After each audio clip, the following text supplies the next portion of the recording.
Lagos has always been a family business, and now Nigeria is going to be a family business too. The oppressed are the ones defending them. As Nigerians are bleeding, Nigerian politicians in their various positions are still living in luxuries, living large on their bogus salaries, compensations, allowances, loots and other benefits. They'll come online to give out sweet interviews and talks and then go back to their presidential villa to dine and wine. Nigerian people are none of their business. They are in politics to steal billions and enjoy the best things of life, while Nigerian people live in hunger, poverty, and misery on a daily basis. I see you nodding. Who is paying for Tinubu's children's trip to Qatar? Nigerians, who is paying for them? So guys, Tinubu's children have come under fire for thinking Nigeria is their family business. Take a look at this. Who is paying for Sheyi Tinubu and Yinka Tinubu? Are they going there as business investors? Because the trip to Qatar is about investment. Yeah. So what business do they do? Because if they are investors, if they had one big company and they are also going to go there and help Nigeria achieve the objectives of foreign direct investment, then of course you cannot question it, because they will then be bona fide qualified to be on that trip. But if they are just going because they are daddy's sons, then Nigerians have every reason to say what is their role there. That's number one. Yes, we know they say Tinubu owns Lagos. Does he also own Nigeria, or do they want to turn Nigeria into a family business like what we know Lagos for?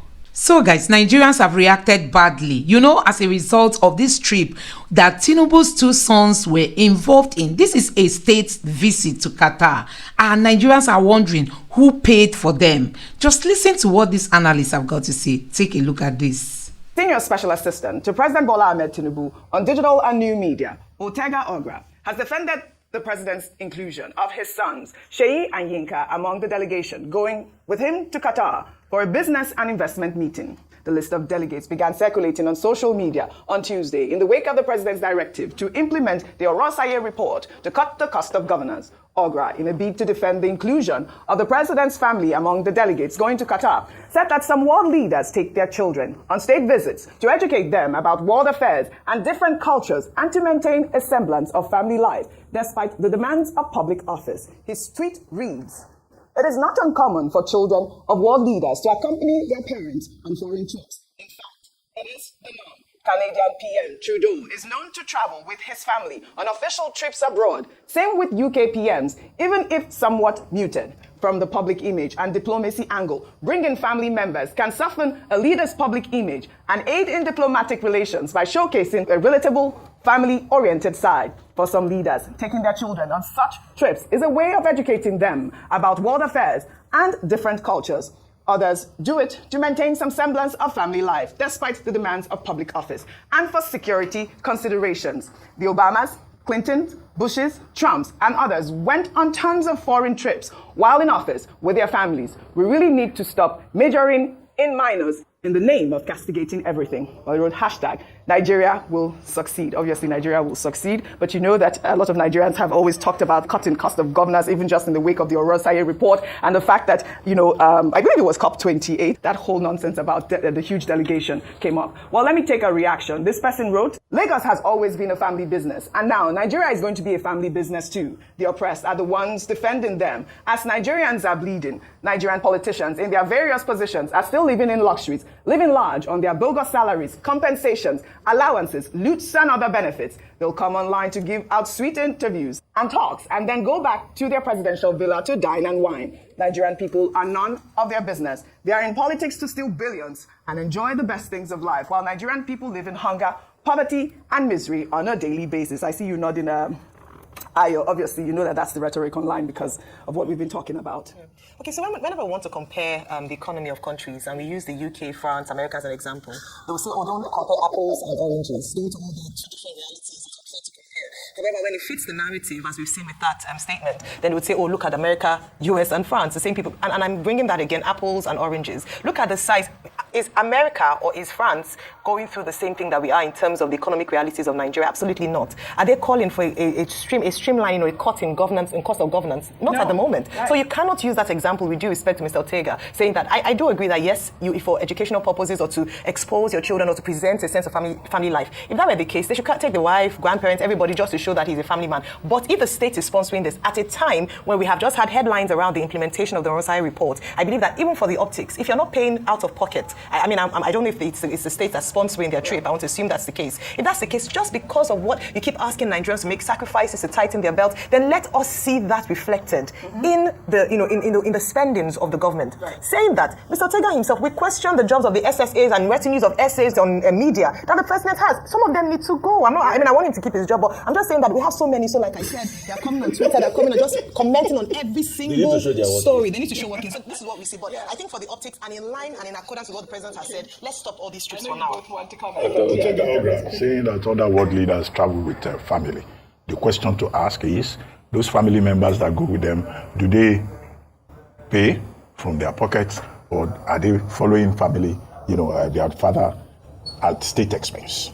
Now, if you check in many other countries, you see that oftentimes, the presidents of those countries pay from their pockets if they have to go in terms of maintenance and all of that. You are citing the example of America, where in fact you can't eat anyhow at state expense in the White House. Otherwise, you have to pay. As Mrs. Obama pointed out. Now, in any case, there's also the famous example of Namibia, COP28 that you mentioned. In December 2023, President Gengop, now blessed memory, right. He traveled to Dubai with 6 members of his family. Yes, there was outreach. Right. In Namibia. Namibia Twitter exploded because people were saying, how can the president travel with his wife and then go with 4 children? The president's defense is that they had been planning vacation and that, members of his family were not sponsored by the state. So the question here is, who is paying for Sheyi Tinubu and Yinka Tinubu? Are they going there as business investors? Because the trip to Qatar is about investment. Yeah. So what business do they do? Because if they are investors, if they had one big company and they are also going to go there and help Nigeria achieve the objectives of foreign direct investment, then of course you cannot question it, because they will then be bona fide qualified to be on that trip. But if they are just going because they are daddy's sons, then Nigerians have every reason to say what is their role there. That's number one. Number 2, in January, President Tinubu gave a directive that he was reducing presidential entourage for local and international travels.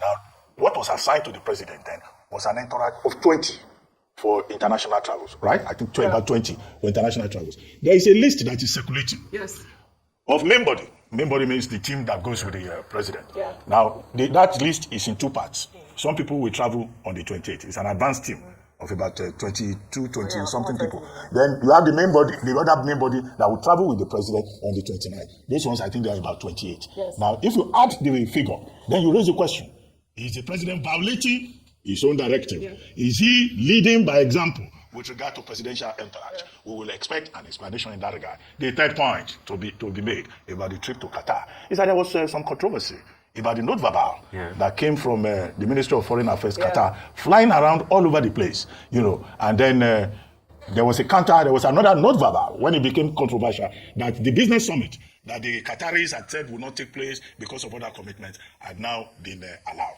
But the point I want to make there is not about the diplomacy. You can exchange note verbal, aide memoire, bois du papier, as they call it in diplomacy. The issue is about government documents flying about. This is my question. What is going on? In the rules and guidelines for civil servants, there is nowhere that civil servants are allowed to be carrying sensitive government document and giving it to the media or distributing it on social media. In 2011, we had the Freedom of Information Act. If you want to access information, the Freedom of Information law applies procedures by which you can access government documents, and there are exemptions provided for in that same law. But this one that everywhere is just porous. That every department of government, they have turned the government documents into something that just goes around. Yeah, but I wasn't there a warning. There was a warning that was released by the president. By the office of the head of service. Right, it was leaked. Right. Yes, even that was was leaked.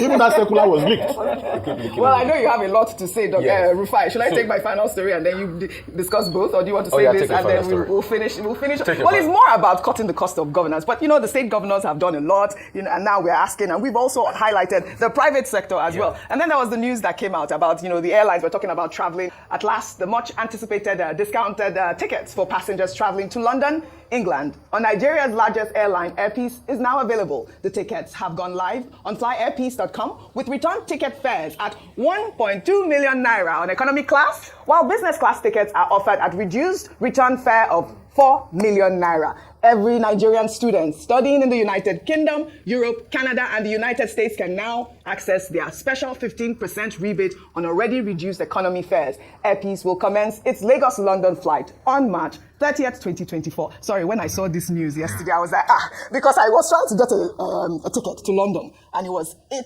million naira on economy, on business class. I mean, you can see that. I mean, that's half of it. I mean, kudos to Airpeace and what they've been doing. God bless that man. Even with the student fares and all of that. Because these are the same people that are still making Nigeria do it. I remember the pain he went through before he got that route to London. Yes. So kudos to him. As for, you see, that's why, Ayo, with due respect, I'm talking generally. I think if we really want to implement the Rufai, let's start by cutting all these Twitter SSAs. Because it's just duplication of duty. How can a full-grown man come out every morning to be replying on Twitter to everything, and he calls that a job? I don't know how people even, do they even feel fulfilled within themselves? Just because you want to carry title, I have government position. A full-grown man. And when you talk, you have wrong, funny arguments. And if he wants to compare, why doesn't he compare the Nigerian president with Millie of Argentina that flew commercial airline in December? Air Argentina. I think that's a better comparison. And you are comparing carrying two able-bodied businessmen on a plane with Obama's at minus.